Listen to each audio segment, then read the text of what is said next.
Hello दोस्तों, आपका इस प्लेटफॉर्म जिसका नाम है ऑल टेट एंड सीट है, इस पर मैं विवेक कुमार आप सभी का हार्दिक स्वागत करता हूं।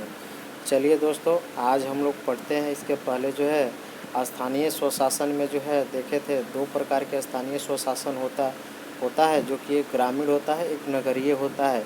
तो इसमें कि हम लोग ग्रामीण क्षेत्र के बारे में हम लोग पूरा पढ़ चुके हैं। उसमें जो है ग्रामीण क्षेत्र का जो भी आर्टिकल्स है, जैसे कि ग्रामीण क्षेत्र का जो है विस्तार हम लोग ग्राम पंचायत राज के बारे में हम लोग पढ़े थे। 73वां संविधान संशोधन के दौरान उसका यह किया गया था, जो कि वहीं पर जो है अगर अनुच्छेद की बात करें तो अनुच्छेद 243 से लेकर और 243 ओ तक जो भी बात की गई है, वह जो है पंचायती राज समिति के बारे में जो है बात की गई है। ठीक है दोस्तों, वहीं अगर भाग की बात करें तो उसका भाग जो है 9 है, यानी 9 भाग में जो है भाग 9 में उसका उल्लेख किया गया है। आज हम लोग देखते हैं नगरीय स्वशासन के बारे में। आज हम लोग देखेंगे। देखिएगा दोस्तों, नगरीय स्वशासन की अगर हम बात करें तो यहाँ पर जो है इसके बारे में जो है 74वां संविधान संशोधन कब हुआ? 1992 में। उस समय जो है नगरीय स्वशासन के बारे में कहा गया। ठीक है दोस्तों, इसको लागू कब हुआ? देखिएगा, 1 जून 1993 से यह लागू हुआ। नगरीय निकायों को संवैधानिक दर्जा नहीं था, जो कि संवैधानिक दर्जा देने के लिए वहीं पर जो है संवैधानिक दर्जा न ग्राम सभा का पंचायती राज समिति का था और न नगरीय क्षेत्रों का था। ठीक है, नगरीय क्षेत्रों या नगरीय स्वशासन का था। ठीक है दोस्तों, तो वहीं पर जो है संवैधानिक दर्जा जो है वहाँ पर ग्रामीण क्षेत्रों की जो भी बात किया जाए वो भाग 9 में कहा गया है। और नगरीय स्वशासन के बारे में जो है भाग 9 हिंदी में क भी कह सकते हैं और इंग्लिश में ए कह सकते हैं। 9 ए में या 9 क में भी हम कह सकते हैं। ठीक है दोस्तों, चलिए आगे हम लोग देखते हैं। यहाँ पर देखिएगा, कहा गया है अनुच्छेद जो है 243 पी से अनुच्छेद 243 जेड जी तक जो है इसके बारे में, यानी नगरीय निकायों के बारे में कहा गया है। वहीं अगर पंचायती राज की बात करें तो अनुच्छेद जो है 243 से 243 ओ तक बात की गई है। ठीक है दोस्तों, चलिए अब इसकी जो है अनुसूची देखते हैं। अनुसूची जो है इसका जो है नगरीय निकायों का अनुसूची जो है 12 है, लेकिन अगर वहीं बात करें पंचायती राज की तो पंचायती राज की अनुसूची जो है 11 में है। ठीक है, अगर विषय की बात करें तो इसका जो विषय जो है नगरीय निकायों का विषय कितना है? 18 है। लेकिन वहीं पर अगर पंचायती राज समिति की बात करें तो विषय जो है उसका 29 है। ठीक है दोस्तों, चलिए आगे हम लोग देखते हैं। इससे पहले जो है इसके महत्वपूर्ण कुछ पृष्ठभूमि है, उस पृष्ठभूमि के बारे में हम लोग देख लेते हैं। ठीक है दोस्तों, चलिए देखिएगा, यहाँ पर जो है कह रहा है कि 1687 या 88, यानी 87 लास्ट, यानी 88 इसको कहा जाएगा। ठीक है दोस्तों, इसका उल्लेख अधिकतर 88 में मिलता है, कहीं पर 87 में भी है। ठीक है दोस्तों, इसीलिए मैंने दोनों लिखा है। देखिएगा 1688 में जो है 1688 में जो है मद्रास में जो है पहली नगर निगम की स्थापना हुई थी। देखिए दोस्तों, यहाँ पर से क्वेश्चन बन सकता है कि सबसे पहली नगर निगम की स्थापना कहाँ हुई थी? मद्रास में। कब हुई थी? तो 1687 भी आ सकता है और 1688 भी आ सकता है। ठीक है दोस्तों, चलिए आगे हम लोग बात करते हैं। 1864 में जो है राजस्थान में सर्वप्रथम माउंट आबू में, राजस्थान के माउंट आबू में जो है नगर पालिका की स्थापना की गई थी। सर्वप्रथम नगर पालिका की स्थापना कहाँ की गई थी? तो राजस्थान में। राजस्थान में कहाँ की गई थी? तो माउंट आबू में। ठीक है, और कब की गई थी? तो 1864 में। ठीक है दोस्तों, चलिए आगे हम लोग चलते हैं। 1870 में जो है लॉर्ड मेयो द्वारा जो है वित्तीय विकेंद्रीकरण की बात की गई थी। ठीक है दोस्तों, चलिए वहीं पे बात करते हैं। 1726 में जो है मुंबई और कोलकाता को देखिएगा ये नगर निगम जो है यह महानगर निगम, देखिएगा यह होगा महानगर निगम। ठीक है दोस्तों, महानगर निगम की स्थापना की गई थी मुंबई और कोलकाता को कब? 1726 में। ठीक है दोस्तों, देखिएगा वहीं पर 1882 में जो है लॉर्ड रिपन को जो है 1882 में जो है लॉर्ड रिपन को जो है, देखिए यहाँ पर भी गलती हुआ है, इसको लिख लीजिएगा प्रस्तावना। लॉर्ड रिपन को जो है रिपन प्रस्तावना भी कहा जाता है। लॉर्ड रिपन को प्रस्तावना देखिएगा लॉर्ड रिपन को जो है, एक मिनट, लॉर्ड रिपन को जो है प्रस्तावना यानी रिपन प्रस्तावना भी कहा जाता है, जिसको स्थानीय स्वशासन के जनक भी कहा जाता है। किसको? लॉर्ड रिपन को। ठीक है दोस्तों, चलिए अगला हम लोग को आगे हम लोग देखते हैं। देखिएगा 1919 में जो है मॉन्टेगू जेम्स कोड जो है, जो कि यह क्या था? अंतिम इसका विषय था। ठीक है दोस्तों, चलिए आगे हम लोग चलते हैं। देखिएगा यहाँ पर कह रहा है भारत सरकार द्वारा अधिनियम जो है 1935 में जो है प्रांतीय सूची के बारे में कहा गया है।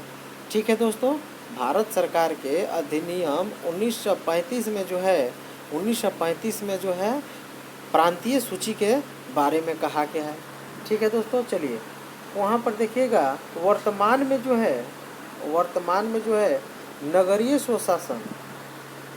स्वशासन को जो है यह जो है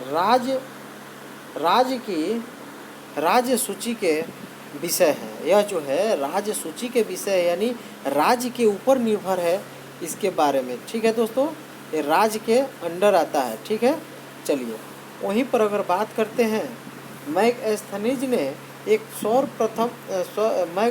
ने सर्वप्रथम इंडिका पुस्तक लिखा था। उसमें यह उल्लेख किया गया था कि मौर्य कालीन में जो है नगर प्रशासन के बारे में बताया गया है, यानी मौर्य काल में भी नगर प्रशासन हुआ करते थे। ऐसा कहाँ उल्लेख मिलता है? मैगस्थनीज के जो है सर्वप्रथम इंडिका जो है पुस्तिका जो है उसमें इसका उल्लेख मिलता है। ठीक है दोस्तों, चलिए आगे हम लोग देखते हैं। देखिएगा यहाँ पर कह रहा है नगर निकाय। यह नगर निकाय जो है यह त्रिस्तरीय होता है, यह भी त्रिस्तरीय होता है। देखिएगा जैसे कि नगर निकाय की बात करें तो यहाँ पर पहला नगर पालिका, दूसरा नगर परिषद, तीसरा जो है नगर निगम हो गया। ठीक है दोस्तों, और नगर पालिका की बात करें तो यहाँ पर 20,000 से 1 लाख तक जनसंख्या जहाँ होगी वहाँ नगर पालिका होगी, और जहाँ पर 1 लाख से 5 लाख की जनसंख्या होगी वहाँ पर नगर परिषद होगा, और जहाँ पर 5 लाख से अधिक और 1 करोड़ तक जहाँ पर जनसंख्या होगी वहाँ पर नगर निगम की स्थापना की जाएगी। ठीक है दोस्तों, मगर वहीं पर अगर बात करें 1 करोड़ से अधिक जनसंख्या पर महानगर होता है। ठीक है दोस्तों, जैसे कि मुंबई और कोलकाता की बात करें तो मुंबई और कोलकाता क्या है? महानगर है। ठीक है, और मुंबई कोलकाता को महानगर जो है नगर में कब इसको किया गया था? 1726 में। ठीक है दोस्तों, चलिए आगे हम लोग देखते हैं। देखिएगा यह नगर पालिका, नगर परिषद और नगर निगम। ठीक है दोस्तों, इनका जो है एक प्रशासनिक अधिकारी होता है और एक राजनीतिक अध्यक्ष होते हैं। ठीक है दोस्तों, देखिएगा नगर पालिका की बात की जाए, नगर पालिका की बात करें, नगर पालिका, ठीक है, नगर पालिका की बात करें तो यहाँ पर अधिशासी अधिकारी होता है। नगर पालिका में क्या होता है? अधिशासी अधिकारी, जिसको ईओ कहा जाता है। नगर परिषद की बात करें यहाँ पर आयुक्त होता है, और नगर निगम की बात करें तो सीईओ होता है, जिसको मुख्य कार्यकारी अधिकारी भी कहा जाता है। ठीक है दोस्तों, राजनीतिक अगर अध्यक्ष की बात करें तो यहाँ पर सबसे पहले एक चेयरमैन, अध्यक्ष या उपाध्यक्ष होता है। उसके नगर परिषद की बात करें तो सभापति उपसभापति होता है। नगर निगम में बात करें राजनीतिक अध्यक्ष के बारे में तो महापौर, जिसे मेयर भी कहा जाता है, महापौर भी कहा जाता है, वहीं पर उप महापौर भी होता है। ठीक है दोस्तों, चलिए देखिए आगे हम लोग बढ़ते हैं। सबसे पहले हम लोग देखते हैं इसका जो है कार्यकाल के बारे में देखते हैं। जिसका जो है कार्यकाल के बारे में हम लोग देखते हैं तो कार्यकाल की बात करें तो देखिएगा नगर पालिका का जो कार्यकाल है वो 5 वर्ष का होता है और जो इसका चुनाव जो होता है वह प्रत्यक्ष होता है, यानी डायरेक्ट जनता के द्वारा होता है। और नगर परिषद की भी बात की जाए तो नगर परिषद में का भी कार्यकाल 5 वर्षों का होता है और इसका जो चुनाव जो होता है वह प्रत्यक्ष होता है। लेकिन वहीं पर नगर निगम की बात की जाए तो वहाँ पर भी कार्यकाल तो 5 वर्ष का होता है, लेकिन इसका चुनाव जो है अप्रत्यक्ष रूप से इसका चुनाव होता है। ठीक है दोस्तों, चलिए आगे हम लोग बात करते हैं। देखिएगा सबसे पहले कुछ जो है महत्वपूर्ण आर्टिकल्स जो है देख लेते हैं और इस आर्टिकल्स को याद करने का तरीका जो है दोस्तों, सबसे पहले जो है बार बार जब किसी भी चीज़ को देखते हैं, ठीक है, तभी याद होगा। एक बार देखने से कोई भी आर्टिकल्स याद नहीं होगा, जो कि आजकल देखा जा रहा है कि सबसे अधिक जो है एग्जामों में जो है आर्टिकल से संबंधित बहुत ज़्यादा क्वेश्चन आ रहा है। ठीक है दोस्तों, तो आर्टिकल्स को ध्यान रखना सबसे ज़्यादा इम्पोर्टेंट है, ज़रूरी है। देखिएगा 243 ZE में जो है नगरीय निकाय के बारे में कहा गया, महानगरीय निकाय के बारे में कहा गया है। ठीक है दोस्तों, 243 T में जो है आरक्षण से संबंधित बात कही गई है। 243 U में जो है कार्यकाल के बारे में, 243 V में जो है योग्यता के बारे में, 243 W में जो है यानी पावर यानी शक्तियों के बारे में बात की गई है। 243 X में जो है इनकी कर से संबंधित जो है यह कर लगा सकते हैं, इसके बारे में उल्लेख है। ठीक है, 243 Y में जो है वित्तीय आयोग के बारे में कहा गया है। 243 Z जो है अंक 6 के बारे में कहा गया है। ठीक है दोस्तों, 243 ZA में जो है चुनाव आयोग से संबंधित जो है बात कही गई है।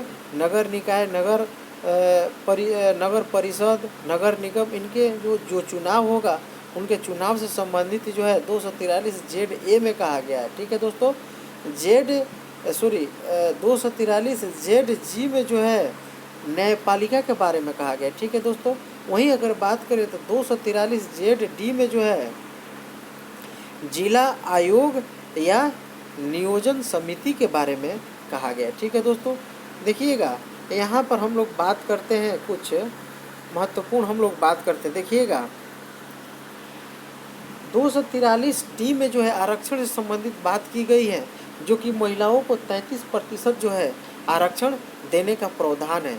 वहीं अगर SC ST की बात करें तो इनकी जो है आरक्षण जो इनकी जनसंख्या के अनुपात के अनुसार जो है यह फिक्स किया जाता है। ठीक है दोस्तों, वहीं अगर OBC के बारे में कहा जाए तो OBC के बारे में जो है राज्य सरकार के ऊपर इनका जो है निर्भर रहता है कि वो किस तरह जो भी करना होगा OBC के आरक्षण के बारे में वो राज्य सरकार जो है निर्धारित करेगी। ठीक है दोस्तों, वहीं पर अगर बात करें 243 K में जो है इनके कार्यकाल के बारे में कहा गया, जो कि कार्यकाल इनका 5 वर्षों का होगा। देखिएगा उसके बाद पद रिक्त, यानी पद मीन्स स्थान, रिक्त मीन्स खाली। अगर कोई स्थान खाली होता है तो उसका उद्देश्य यानी कारण क्या होता है। देखिएगा, या तो उनका मृत्यु हो जाना, या त्याग पत्र उसको उनके द्वारा त्याग पत्र देना, या राज्य सरकार द्वारा हटाने पर अविश्वास प्रस्ताव। देखिएगा, यानी अविश्वास प्रस्ताव द्वारा उनको हटाया भी जा सकता है, जिसके कारण पद रिक्त हो जाता है। अविश्वास की बात करें तो अविश्वास जो है 2 कार्यकाल का 2 साल पूर्ण होने के बाद ही किसी के ऊपर भी अविश्वास प्रस्ताव लाया जा सकता है। ठीक है दोस्तों, और एक बात अविश्वास के प्रस्ताव के बारे में एक बात और बता देना चाहता हूँ। अगर 2 साल के बाद अगर कोई अविश्वास प्रस्ताव लाया जाता है, अगर जो है अविश्वास अगर साबित नहीं होता है तो उसके 1 साल के बाद ही, ठीक 1 साल के बाद ही फिर दोबारा अविश्वास प्रस्ताव लाया जा सकता है, उसके पहले नहीं। ठीक है दोस्तों, चलिए यहीं पर अगर बात करते हैं हम, यहीं पर हम बात करते हैं राइट टू रिकॉल के बारे में हम लोग देखेंगे। देखिएगा राइट टू रिकॉल यानी राइट टू रिकॉल। देखिएगा रिकॉल का मतलब क्या हुआ, राइट का मतलब क्या हुआ, और देखिएगा रिकॉल का मतलब यानी पुनः पुनः बुलाना। रिकॉल यानी पुनः बुलाना इससे संबंधित है। देखिएगा ये राइट टू रिकॉल कहता है जनप्रतिनिधियों का जनमत संग्रह द्वारा हटाने की प्रक्रिया है और इसी के द्वारा लाया भी जाता है। यानी कहने का मतलब है जनता चाहे तो आपको उस पद पर, उस कुर्सी पर बैठा सकती है और जनता ही चाहेगी तो आपको उस कुर्सी से नीचे उठाकर और नीचे भी बैठा सकती है। जो नीचे है उसको उस कुर्सी पर बैठा सकती है। यह कुर्सी पर बैठाने और हटाने का जो अधिकार जो है वह किसका है, जनता के द्वारा होता है। इसी को जो है राइट टू रिकॉल कहा जाता है। ठीक है दोस्तों, देखिएगा यहाँ पर जो है राइट टू रिकॉल के बारे में हम लोग देखेंगे। राइट टू रिकॉल की बात करें तो देखिएगा राइट टू रिकॉल जो है विश्व में सबसे पहले 1903 में जो है लॉस एंजल्स द्वारा अमेरिका में यह क्या हुआ था जी, राइट टू रिकॉल का प्रयोग किया गया था। वहीं पर अगर भारत में बात करें राइट टू रिकॉल का तो सबसे सर्वप्रथम राज्य कौन सा है, एमपी। यह राइट टू रिकॉल कब किया था, राइट टू रिकॉल का जो है प्रयोग कब किया गया था एमपी में, 2001 में। ठीक है दोस्तों, वहीं भारत का दूसरा राज्य की बात करें तो भारत का दूसरा राज्य जो है छत्तीसगढ़ है, जो कि 2008 में इसका प्रयोग किया था। वहीं बात करें भारत का जो है तीसरा राज्य जो है राजस्थान है, जो कि 2012 में जो है 2012 में जो है 12 जी की मागरोल नगर पालिका यानी मागरोल में जो है नगर पालिका का अध्यक्ष जो है अशोक जैन को हटाने के लिए इसका प्रयोग किया गया था। ठीक है दोस्तों, चलिए देखिए इस महामारी से पूरे देश जो है जूझ रहा है।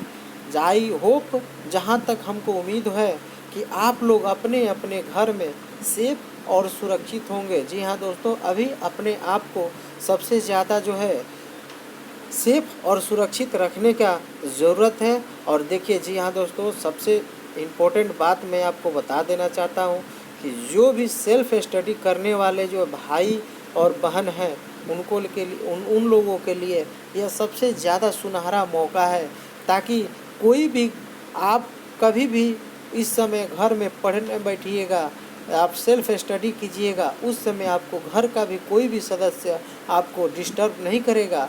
और तैयारी ऐसा नहीं कि जब कोई भी एग्ज़ाम आए तब हम तैयारी करें, ऐसा हमारा यह मूर्खता होगा।